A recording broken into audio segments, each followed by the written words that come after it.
Hi everyone, it's Jimin's Lost Jams, and I'm going to give you a tutorial on how to draw a face realistically. Um, I actually, as you can see, I already did the first step, but the recording was disappeared. So I have to redo it, and I'm going to show you part 1 today. I'm splitting it in 3 parts because I don't want to post an hour-long video, so stay tuned for the other parts as well. Without further ado, let's get into it.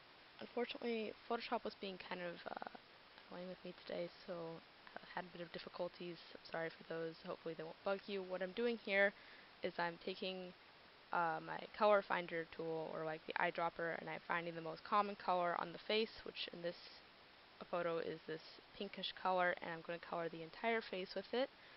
So that I have a nice base, because going over white can be kind of scary, and you can leave actually white spaces behind underneath, and it will not go well, especially if you add a background underneath. So this will at least give you a solid base to work on.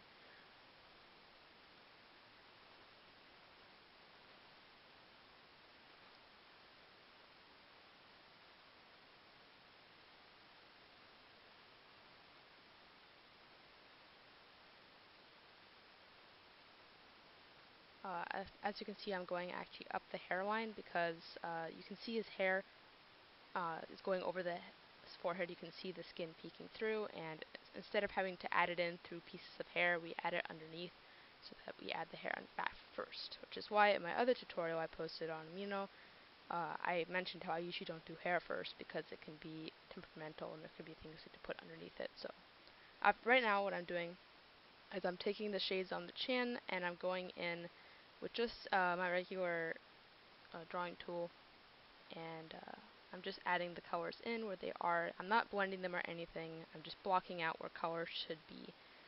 Uh, the white, there's more white on the cheeks, top of the cheeks, so I'm putting more there. And see, when you have the jawline, they kind of go in triangles going to the mouth to define where the jawline is. So usually the top of top of the cheekbones will always be whiter unless there's a weird lighting situation happening. So just if you're keeping that in mind when you're shading without a reference, it helps to know basic facial structures. Also, usually above the eyelids is really dark. On the corners of the outer corners and the inner corners will be darker, because the eye is bent out so that the middle hits the light, and the other sides are more in shadows. And under the eye will also be more shadow because of the eye bag shadow. So I'm just adding in those colors here. They don't really matter right now. You could honestly scribble them up. They don't need to be neat, because we're going to use the mixer brush tool later to blend them. And I'm just adding a little bit of light into the corner.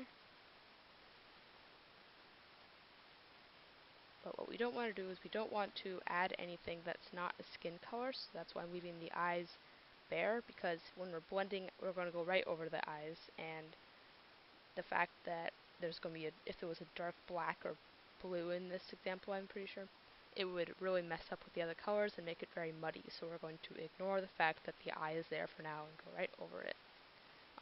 We're going in with the chin, and I'm basically just taking the colors as I see them, and you can my menu keeps popping up because that is me selecting the colors and putting them where they should be. You can also see I've split my screen. It's not that difficult to do. You make two different documents, or you create two new things, one that has a photo in it and then one that has your other one. You can just kind of drag and drop like you would with Windows on your computer, like dragging one to the corner and the other one. It can be you'll figure it out after you get it a bit. But this way, with the screen split, we can really be able to zoom in on each figure on the left and mimic it on the right without having to move over to a different reference. What I see a lot of other people do is they will put the photo underneath and they will trace it, and then they will select colors underneath and literally draw on top of the photo, and you should not ever have your reference underneath your photo, because you will not be able to tell when there are holes in it. When you take off the bottom, you'll realize it's just a ton of dots and circles because you can't tell where the colors are ending there. It never works. So that was a problem I used to have when I was starting out, and I gave up on digital because I'm like, I don't understand how to do this. But you gotta split the screen. Also, in the final one for this, I kind of made the cheekbone on the right or his left a bit too harsh on accident, so my bad for that. Uh, but I'm just here to give a tutorial on how to do the face. I did not say that I was an expert or a Photoshop master at all. I'm not. I have lots of things I'm still learning because I haven't actually watched any YouTube tutorials because I'm stubborn. So I'm here. Go figure, the one making a YouTube tutorial.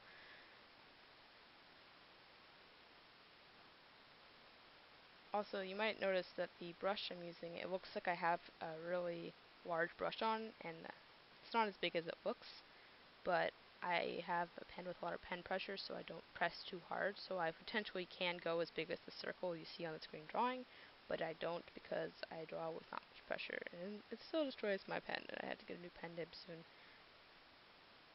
I use a Surface Book 1, not the 2, but I draw directly onto the screen, so I don't use a tablet or anything because I can't really do that very well. I don't like having to look in two different places.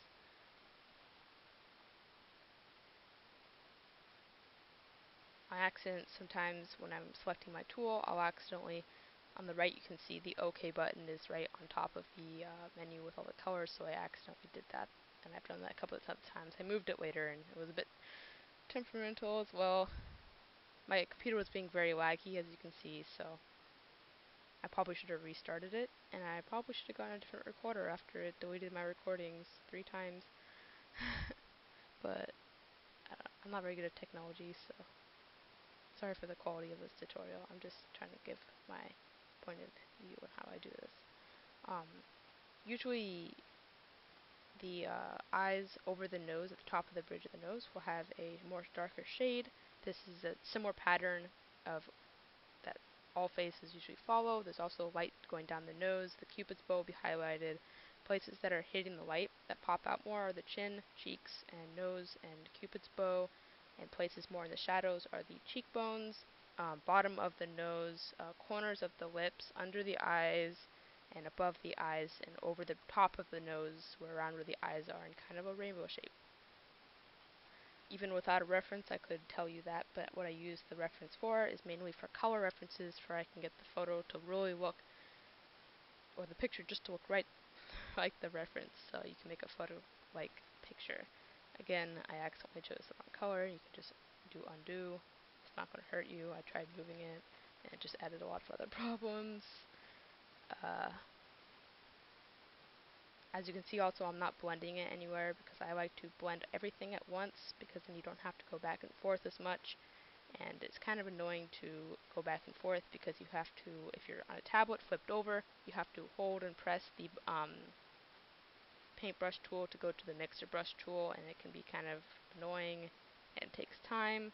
There's probably, this is where it gets all temperamental on me, and don't freak out if something happens, you just try to revert things to where they were.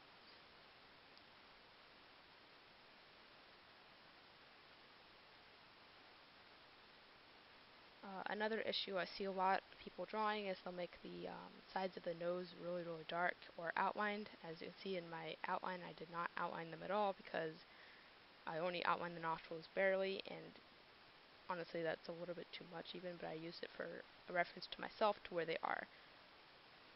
Usually I wouldn't always trace them, but for this tutorial I did. You can also put up a grid to get your base sketch down. I can draw more without a tracing on traditional, but when it comes to digital, I think it's kind of hard to be able to tell when you're not being able to touch the paper, and so actually sometimes I've scanned in my drawings into the computer and then drawn over them again, but that's just a lot of work, so tracing doesn't hurt anyone. It's honestly just to get where things are.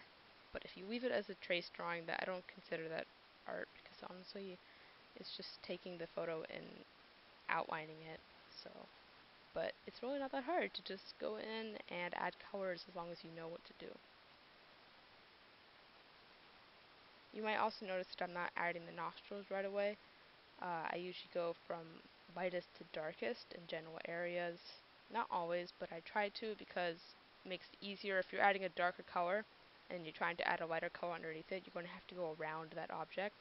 But if you add a lighter color and you add a darker color where it belongs, then you won't have that fat part of it overlaying as much. So going from light to dark makes it so you don't have to be careful around your edges as much, and you can just keep adding on top of it instead of going around what you already have. It's the same way with traditional. You always go from light to dark because you can erase, but you can here. But that does not mean you should take advantage of it. Okay, so what I'm doing here is I'm starting out with the mixer brush tool. You might notice in the top left I have the actual color turned off at the top, so it has a little like mesh thing there, because if you have that on, it will actually add color. The mixer brush tool without adding color will just move the colors around that you already have. So that can be scary. The fact it's basically a smudge tool, and I'm using the soft round with flow. You have to use the flow one, like I did there, because the other one will have too much movement. It will move what's already down a lot. So basically what I'm doing is I'm just smoothing out the edges of things and pushing it around so it looks like the actual photo. This is why I did a tutorial with a video instead of actually explaining it, because this part is kind of hard to explain. But basically the brush with flow is the amazing tool. It just airbrushes everything, but it doesn't act. If you use like an airbrush tool and draw out with that in the original, you won't be able to control where the colors are as well, and they will be very cheaply blended, you could say. So being able to add your colors down first and then being able to blend them is better than already going down with blended colors. You have lots of less control because, let's say you wanted a harsh edge on something, you get soft edges on all four sides, and a certain already given amount of blending. If you want to have more areas that are a gradual blend, you can't really do that unless you change everything like every single second. So, but I do, when I want a more gradual blend, I make the brush bigger so that it can go more, and I make it smaller a lot. On the right cheek on this, I kind of messed up. As you can see, it makes him kind of look like he's too chiseled on one side. What I would do differently after is I would take the dark color on the side and bring it more out instead of having that little dip on the side. So not everyone's perfect. Sorry for saying a lot. Kind of not really the most social. I'm not really the best at talking. You want to make sure to go back and forth between your lines and being on and off, because if you have the lines on the whole time and you finish your drawing and you take off the lines, you will notice that there's a lot of spaces that are left open. So also, even after I blend it, I'm going in back with the dark color underneath the lips, because the shadow cast from his lips was kind of covered up. Same with on the chin, so I'm going back in over it. Going back and forth between the mixer brush tool and the regular brush, adding in color, is what I'm doing at this point, just to make it so it looks like how I want it to look.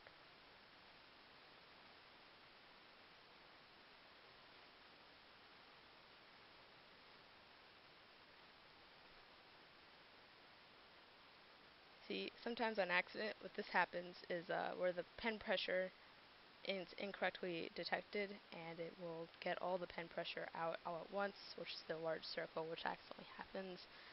This happens on all different kinds of tablets or pens, so don't let it fret you. Just undo.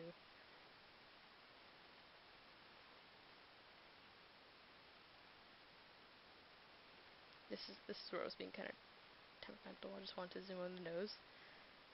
So now I'm going in onto the nose area. I'm going to add some of the more details, because I always work either nose then skin, or I work skin to nose, either one, because the nose is the only other part of the face.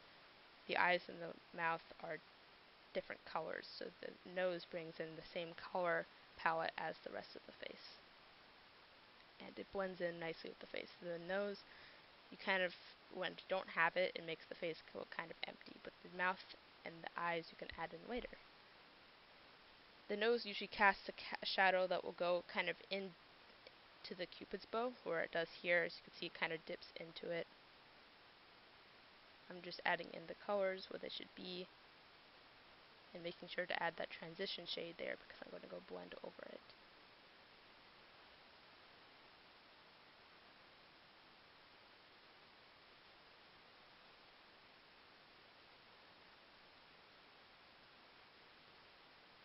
Here I am going up the sides of the nose. As you can see, I'm not going in with a dark color, I'm going in with the color that I see.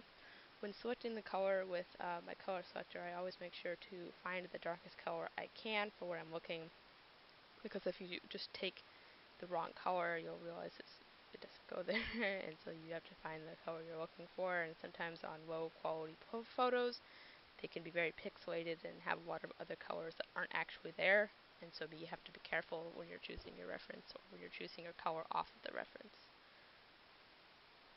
I'm not paying much attention to where the nostrils are now because I'd like to get the rest of the nose mostly shaded in before. I'm taking off the lines here so that I can see what it actually looks like, which is when you want to actually blend stuff. When you're doing details on the mouth, nose, and eyes, you want to take off things like the lines because they will really get in the way. For the nose, I'm not going to use the soft mixer brush like I did for the other one. I'm going to use the pointed one with the blending on the outside. I don't know what it's called, but you'll see me switch back and forth between it. I'm sorry for not being professional. I'm just trying to film a tutorial.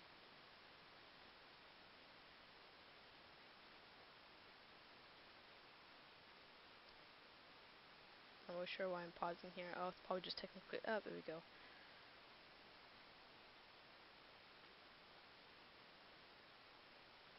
So yeah, I'm taking that brush that's not the soft round one with flow, because that one will blend everything together and make it mush, so we want to use that one sparingly on areas with more detail. The skin doesn't have as much detail, so we don't really need to worry about that as much. But in terms of the nose, eyes, and mouth, we do actually have to pay attention to that. So it has a different technique.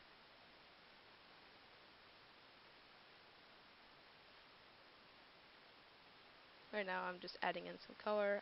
Wrong color on accident.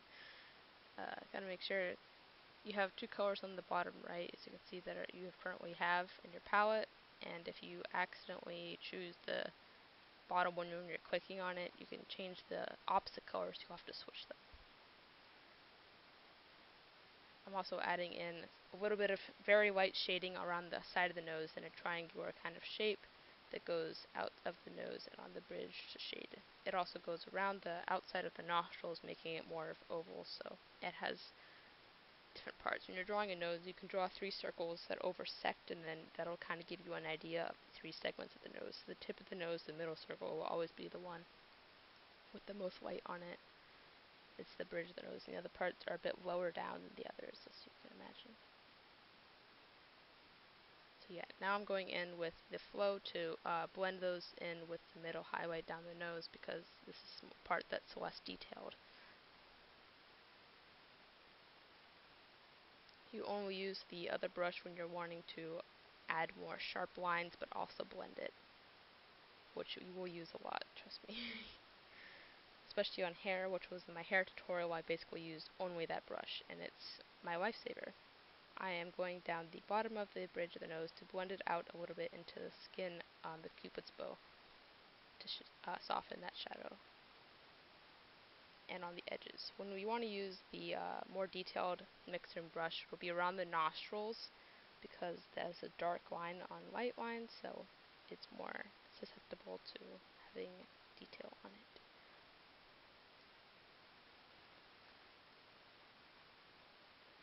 Just making it a bit smaller, because the smaller it is, the more you can add detail even with the flow soft big brush. Going down into the bottom of the nostrils to blend that out. As you can see, though, it's getting a bit mushy, so we're going to add make sure that we don't want to lose all the detail in there. Just as I'm scrolling up, see there it is. Soft pressure, soft round pressure size. Yeah, that one, that's a good brush. Here I am going in with that. You have to make sure that this brush, the ends of it and the beginning of it will be pointed.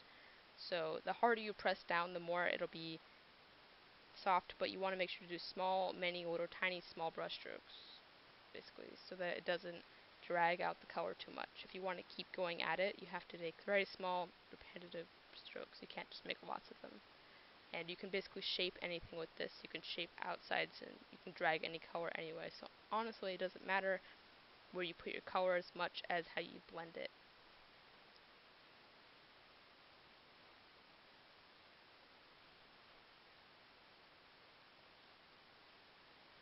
I kind of lost some of the color in the nostril when I was shading it, so I'm going back in with the darkest color and accidentally having my brush mess up on an important part. Just undo that. As I said, Photoshop is being temperamental with me today. So I'm just going in and adding some of the dark color back into it so that we can not lose the value.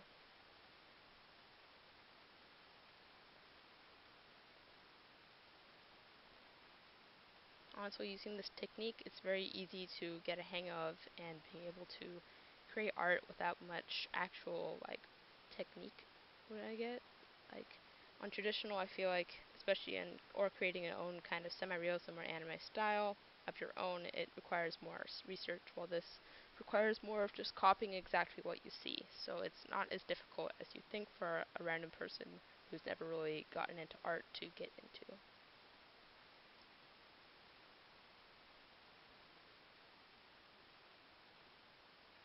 For me, I only recently started doing traditional around December when I got my tablet, and recently I've been doing a lot of traditional on my phone with IBIS Paint because I got a Note 8, Samsung Galaxy Note 8, so I can draw on that, which is really nice.